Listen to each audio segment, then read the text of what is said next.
Perhaps this is one of the most important stories of this election cycle and of our generation. That is the Washington Post revolt, where members of the Washington Post staff resigned after the paper was blocked from endorsing a Democrat. I say this to you, my friends and my viewers.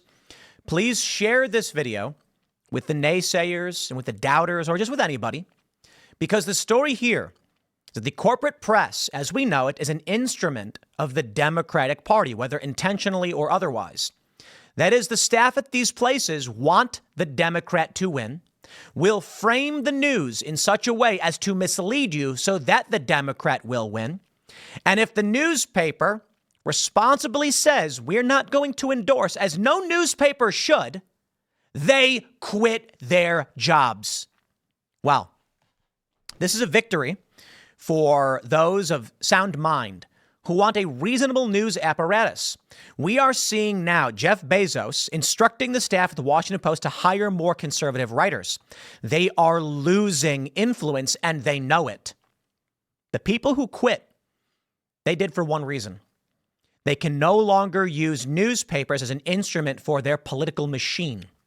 And with that, there's no point in being there, is there? If you're only at a company to win a political battle and help your political allies, and you can no longer do that, see you later. And as for the people who actually want to report the news and keep the American public well informed, well, I wish them the best. And I hope that is what happens. This story from Business Insider. People are furious. Bezos faces a Washington Post revolt after he reportedly blocked the paper from endorsing Harris. The Washington Post decision not to endorse a presidential candidate has sparked a staff backlash. The staff paper reported owner Jeff Bezos made the call and that a Harris endorsement was planned. They say Washington Post editorial staff are in revolt after the paper reported that it would not endorse a candidate for the first time in 40 years, and that its owner Bezos made the decision. Editor-at-large Robert Kagan, who has warned in columns of Trump's dictatorship, resigned. A member of the opinion department, speaking anonymously to protect their job, said the editorial board was in the dark on the decision until Friday. People are furious. It's frightful when a billionaire does not have the nerve to stand up to Donald Trump. I've seen a lot of angst. People are upset. Publisher and CEO Will Lewis announced the decision in a Friday column, saying he wanted readers to make up their own minds. Helped by the paper's nonpartisan news and reported views from our opinion team, he said the paper has refrained from endorsing candidates in the past. Separately, the newspaper published a story citing anonymous sources saying editorial page staffers had already drafted a Harris endorsement that had yet to be published. The newspaper's editorial guild posted a statement saying Lewis's decision raised concerns that management interfered with the editorial department and readers were canceling their subscriptions. Good. Cry about it. You did. These people are evil. Okay? The job of the fourth estate of the news media is to keep you informed. And this is the corruption that we have seen. They don't care about the truth. They want to win. They want to win. So they frame things in ways that benefit them for the win. This decision undercuts the work of our members at a time when we should be building our readers' trust, not losing it. Well, my friends, from Politico, second Post columnist resigns while others defend the publication. This story just from the other day. Michelle Norris announced her resignation from the Washington Post in a social media post Sunday following the newspaper's decision not to endorse a presidential candidate this cycle. Norris called the non-endorsement a terrible mistake and an insult to the paper's own long-standing standard of regularly endorsing candidates since 1976. Yeah, they also endorsed Jimmy Carter, by the way. Norris has been connected to the Post since '88, when she was a reporter. She was also the first black female host for NPR and has been an opinion columnist at the Post since 2019. However, other journalists inside the organization have been coming to the Post's defense, not for the editorial board or the decision, but for the reporters and editors who work at the Post and are suffering the consequences of canceled subscriptions and loss of trust. David Marinis, a longtime associate editor at the Post, initially reacted to the announcement that the Post wouldn't be endorsing a candidate by calling the move contemptible. I implore all of you to cancel your Washington Post subscriptions. Just do it. These people should be fired. Now, part of me wants to say, no, don't cancel. Let the liberals cancel. Conservatives should subscribe. And it may seem counterintuitive, but let me tell you a story.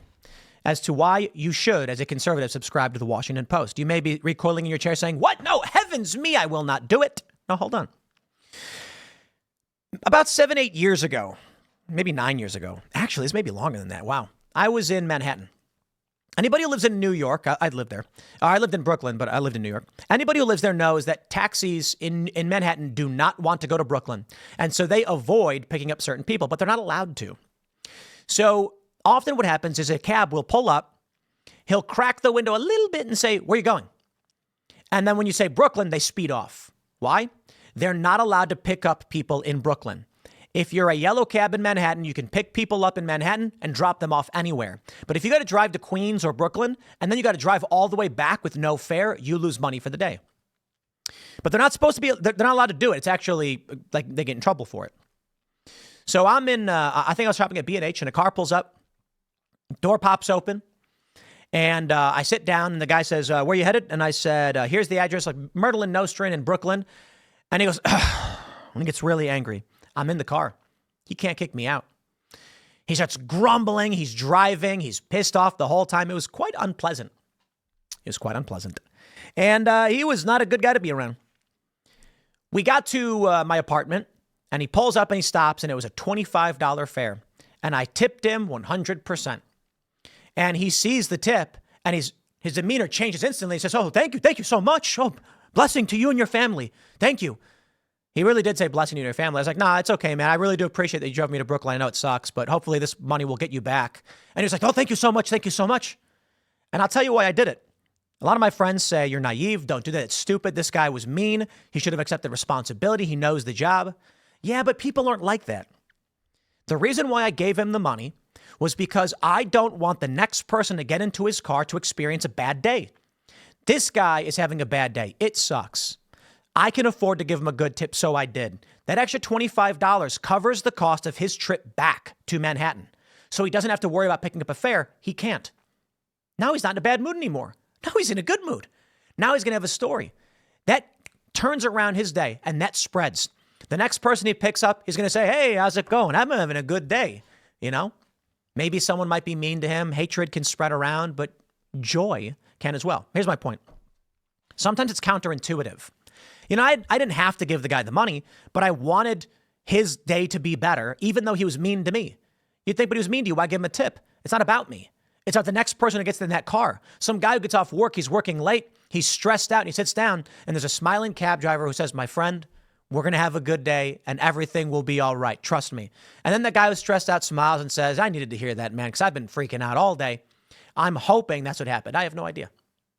With the Washington Post, it may seem counterintuitive, but right now, liberals are canceling in droves. And you may laugh and say, good, these people are awful people. They're partisans. They're bad people. They should lose their jobs. What do you think happens if right now conservatives run in and start subscribing and send messages saying, I am a conservative who respects the decision you made, and I will now subscribe to the Washington Post. I want to see nonpartisan news. The people who run the business are going to say, whoa, when we stopped playing Democrat politics, we make money. Right now, they're just losing money. The attitude's going to be, when we decided to stop doing Democrat politics, we lose money. Why do it? If conservatives come in and libertarians and post-liberals and say, for this, I will subscribe to the Washington Post, you did the right thing. You are pressuring them in a direction you want them to go. Then they're going to say, then you do this. If they ever then deviate and start going back Democrat, you cancel.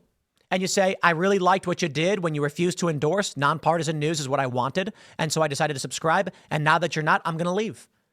Tell the company, money talks, BS walks. Now, I know probably a lot of you don't want to subscribe anyway. And to be fair, yeah, maybe not. I mean, you just go to Timcast.com and become a member there, and you're going to get way more bang for your buck, I guess. My point is not literally that you should go subscribe to another company that sucks. It's that if people do following this, it pressures the company in the right direction. So you do you. Not everybody has the money. And if I was going to say anything, I'd say, yeah, don't give your money to them. Give your money to me. Stop giving your money to people that hate you. Go to timcast.com, click sign up or join us, and you can hang out in our Discord server, which is a community of like-minded people. So if you're looking to people to talk to about these ideas, learn more, and share your thoughts, That's the way you do it. And as a member, you basically make all this possible. So, Washington Post doesn't need your money. They made their bed, and Bezos, he made his bed too. But my point is simply, you get it. We want to support the companies that do the right thing and make sure the economic incentive is always in doing what we want them to do. Smash the like button, share the show with everyone you know. Follow me on X and Instagram at Timcast. Another segment coming up, and we'll see you all soon.